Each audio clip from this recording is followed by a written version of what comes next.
નમસ્કાર વિદ્યાર્થી મિત્રો, એજ્યુ ટાર્ગેટ ચેનલમાં આપ સૌનું હાર્દિક સ્વાગત છે।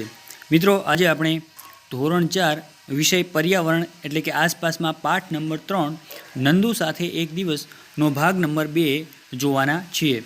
મિત્રો, આપણે ભાગ નંબર 1 આપણી ચેનલમાં મૂકેલો છે અને આ આપણે એનો બીજો ભાગ બનાવીએ છીએ। તો હજુ સુધી તમે ભાગ નંબર 1 ના જોયો હોય તો ચેનલના પ્લેલિસ્ટમાં જઈ અને જોઈ શકો છો। આજે આપણે આમનું સંપૂર્ણ સોલ્યુશન જોવાના છીએ। તો આ વિડીયોને તમારા મિત્રો સુધી વધુમાં વધુ શેર કરજો। ચાલો મિત્રો, વિડીયો શરૂ કરીએ। તમે અમારી એજ્યુ ટાર્ગેટ ચેનલ સબસ્ક્રાઈબ ના કરી હોય તો સબસ્ક્રાઈબ કરી લેજો અને બાજુમાં આવેલ બેલ આઇકન દબાવી દેજો। ત્યારબાદ ઓલ નોટિફિકેશન પર ક્લિક કરી દેજો, એટલે અમે જે કંઈ પણ વિડીયો મૂકીએ એ સૌથી પહેલાં તમને એનું નોટિફિકેશન મળી જાય। પાઠ નંબર 3 નંદુ સાથે એક દિવસ। તો આપણે ભાગ નંબર 1 જોઈ ચૂક્યા છીએ। હજુ સુધી તમે ના જોયો હોય તો ચેનલના પ્લેલિસ્ટમાં જઈ અને જોઈ લેજો। તો આગળ જોઈએ હવે આપણે કે નંદુ તેને ગમતું જ કરે છે। જો તમે આખો દિવસ તમારા મિત્રો સાથે વિતાવો તો તમે શું કરશો? તો અહીંયા તમારે કહેવાનું છે, મેં અહીંયા મારી રીતે લખ્યું છે કે નંદુ તેને ગમતું જ કરે છે। જો મને આખો દિવસ મારા મિત્રો સાથે વિતાવવાનો થાય તો મારા મિત્રો સાથે હું ખૂબ જ મસ્તી કરીએ અને ઘણી બધી વાતો કરીએ, અવનવી રમતો રમીએ અને સારું સારું ખાવાનું ખાઈએ। તો આ તમે જવાબમાં આવું લખી શકો છો। ચલો આગળ જોઈએ કે બીજા કયા પ્રાણીઓ ટોળામાં રહે છે, શોધી કાઢો અને લખો। તો આ જે હાથીનો વિશેનો આપણે આ જે પાઠ જોયો એની અંદર હાથીઓ છે એ ટોળામાં રહે છે। તો બીજા કયા કયા પ્રાણીઓ છે? તો જો અહીંયા મેં લખ્યું છે કે ગાય, ભેંસ, બકરી, ઘેટા, ચકલીઓ, કબૂતર, ઊંટ વગેરે પ્રાણીઓ છે એ ટોળામાં રહે છે। અને તમને જો બીજા કોઈ યાદ આવતા હોય તો એ પણ તમે અહીંયા લખી શકો છો। નીચે કોમેન્ટ બોક્સમાં પણ કોમેન્ટ કરી શકો છો। મિત્રો, તમને આ વિડીયો ગમે તો તમારા મિત્રો સુધી વધુમાં વધુ શેર કરજો અને લાઇક કરવાનું ભૂલતા નહીં। ચલો જોઈએ કે શું તમે પણ જૂથમાં રહો છો? તો હા, આપણે પણ જૂથમાં રહીએ છીએ। તો શું તમને બધાની સાથે જૂથમાં રહેવું પસંદ છે? તમને કેમ જૂથમાં રહેવું પસંદ અથવા નાપસંદ છે એના તમારે કારણો અહીંયા નીચે લખવાના છે। તો જો અહીંયા જે આપણે લખવાનું છે એ લખવાનું છે કે મને કેમ પસંદ છે જૂથમાં રહેવું, અને અહીંયા લખવાનું છે કે મને કેમ નાપસંદ છે જૂથમાં રહેવાનું। તો જો અહીંયા મેં લખેલું છે કે મને કેમ પસંદ છે, તો એકબીજાની મદદ મળી રહે। આપણે જૂથમાં રહેતા હોય તો એકબીજાની આપણને મદદ મળી રહે છે, આપણે એકબીજાને સહકાર આપી શકીએ છીએ। ત્યારબાદ જૂથમાં રહેવાથી આપણને રક્ષણ મળે છે, એટલે જૂથમાં રહેવાથી આપણને રક્ષણ પણ મળે છે, બરાબર। આપણે બે ભાઈઓ હોય તો કોઈક ઝઘડો થાય તો આપણને રક્ષણ મળે છે, બરાબર। ત્યારબાદ સચોટ નિર્ણય લઈ શકાય। આપણે કોઈ પણ નિર્ણય લેવો હોય તો આપણે કોઈને પૂછી અને સચોટ અને સાચો નિર્ણય લઈ શકીએ। ક્યારેક આપણે ખોટા પણ હોઈ શકીએ, પણ આપણે બીજાની મદદ લઈએ તો આપણે સાચા પડીએ, એટલા માટે નિર્ણય લઈ શકાય। ત્યારબાદ મોજ મસ્તી કરી શકાય, એ પણ તમે લખી શકો છો। તમે તમારી જાતે પણ બીજું કંઈ આવડતું હોય એ તમે લખી શકો છો। અહીંયા કે મને કેમ નાપસંદ છે, તો ઝઘડો થવાની શક્યતાઓ વધી જાય છે, રહેવામાં મુશ્કેલીઓ સર્જાય છે અને કામ ઓછું થાય અને ચર્ચાઓ વધારે થાય છે અને ઝડપથી નિર્ણય પણ નથી લઈ શકાતા। તો આ વસ્તુ તમે અહીંયા લખી શકો છો। ચાલો આગળ જોઈએ કે તમે બીજા કયા પ્રાણીઓની સવારી કરી છે તેના નામ લખો। તો તમે જે પ્રાણીઓની સવારી કરી હોય તેના નામ તમારે લખવાના છે। તો જો અહીંયા કેવા કેવા પ્રાણીઓના તમે નામ લખી શકો, તો કોઈ હાથી ઉપર બેઠું હોય, ઘોડા ઉપર બેઠું હોય, ઊંટ ઉપર બેઠા હોય, તો એ તમે લખી શકો છો। ચલો આગળ જોઈએ કે જો તમને હાથી પર બેસાડવામાં આવે તો તમને કેવું લાગે? તો મને હાથી પર બેસાડવામાં આવે તો ખૂબ જ મજા પડે અને હું જાણે રાજકુમાર હોઉં એવો મને આનંદ મળે। તો આ રીતે તમે આ પ્રશ્નનો જવાબ પણ આપી શકો છો। ચલો આગળ જોઈએ કે તમે તમારી આસપાસ ઘણા પ્રાણીઓ જોયા હશે, પુસ્તકમાં, ટેલિવિઝનમાં, એકલા કે જૂથમાં જોયા હશે।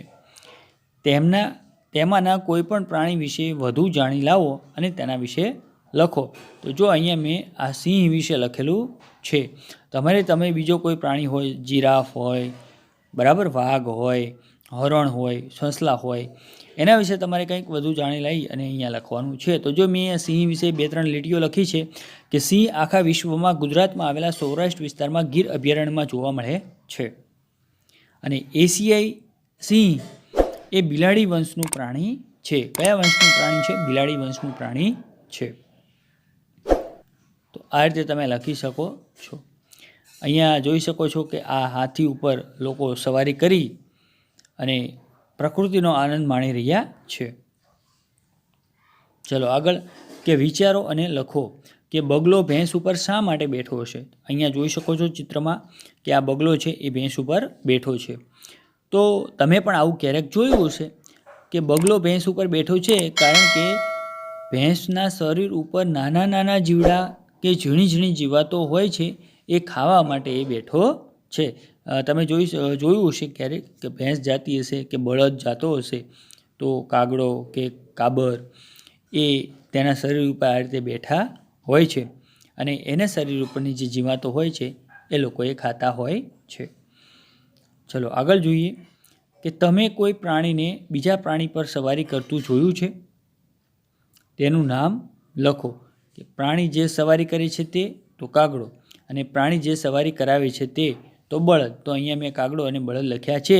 તમને બીજું કોઈ દેખાતું હોય તો એ તમે લખી શકો છો. ત્યારબાદ આગળ જોઈએ કે કયા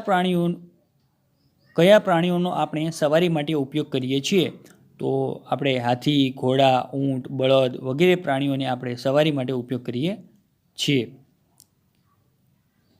અહીંયા બળદ નહીં આવે, બરાબર, પણ હાથી, આમ તો બળદ પણ આવી શકે છે કારણ કે આપણે બળદ ઉપર નથી બેસતા પણ બળદ ગાડામાં તો બેસીએ છીએ. તો એ પણ તમે લખી શકો છો, કંઈ ખોટું નથી.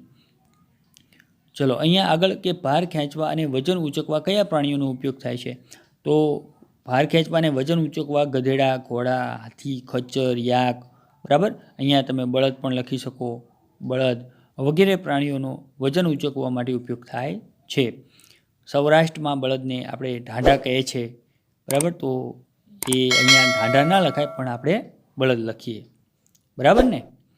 ચલો હવે કે તમારો પોતાનો હાથી બનાવો. અહીંયા આપણે પોતાનો હાથી બનાવવાનો છે. તો શું કરવું પડશે. તો પાછળના પૃષ્ઠ પર આપેલા હાથીના ચિત્રની નકલ મોટી સાઇઝમાં જાડા કાગળ ઉપર કરો. તો અહીંયા આપણે આ જે નકલ છે એ જાડું પૂઠું હોય ત્યાં આ આપણે દોરવાનું છે. અહીંયા જોઈ શકો છો. હવે શું કરશું કે ચિત્રમાં જ્યાં કાપવાનું કહ્યું છે ત્યાં કાતરનું નિશાન છે આ રીતે, ત્યાં કાપો બનાવો અને આખો ભાગ ન કપાઈ જાય તેની સાવધાની રાખો. બિંદુવાળી રેખાઓથી તેને વાળો અને આ જે લીટા કરે છે એ ભાતવાળો ભાગ વાળો અને તેને અંદરની નીચેની તરફ ધકેલો. પૂંછડી કાપો અને તેના ઉપર લગાવો. તમારો હાથી તૈયાર છે. તેને રંગ કરો અને શણગારો. બનાવેલા કાગળના હાથીનું વર્ગમાં પ્રદર્શન ગોઠવો. તો અહીંયા આ જો આ રીતે પૂંછડી છે તો એને પણ આ રીતે આપણે કાપી લઈશું. પછી આ જે કાતર છે તો અહીંયા કાપો બનાવવાનો છે, બરાબર. અહીંયા પણ કાપો હશે, આખું કપાઈ ના જાય એનું ધ્યાન રાખવાનું. પછી આ જે ભાગ છે એને આમ વાળી દેવાનો છે અંદરની તરફ, બરાબર. એટલે અને આ જે ટપકાવાળો છે એને પણ આપણે વાળી દેવાનું છે. એટલે આપણો હાથી તૈયાર થઈ જશે, બરાબર. તો મિત્રો અહીંયા છે એ આ હાથી સાથે એક દિવસ છે એનો પાઠ, અહીંયા સંપૂર્ણ સોલ્યુશન આપણે 2 ભાગમાં જોયું. આગળના પાઠનું પણ આપણે સોલ્યુશન જોઈશું. તો મિત્રો આ વિડીયો જો તમને ગમ્યો હોય તો તમારા મિત્રો સુધી વધુમાં વધુ આ વિડીયોને શેર કરજો અને કોઈ પણ ખબર ના પડે તો કોમેન્ટ કરજો અને લાઈક કરવાનું ભૂલતા નહીં. અને હજુ સુધી ચેનલને સબસ્ક્રાઈબ ના કરી હોય તો લાલ બટન દબાવી ચેનલને સબસ્ક્રાઈબ કરી લેજો. તો ચાલો મિત્રો, નવા વિડીયો અને વિષય સાથે ફરી મળીશું. ત્યાં સુધી આવજો.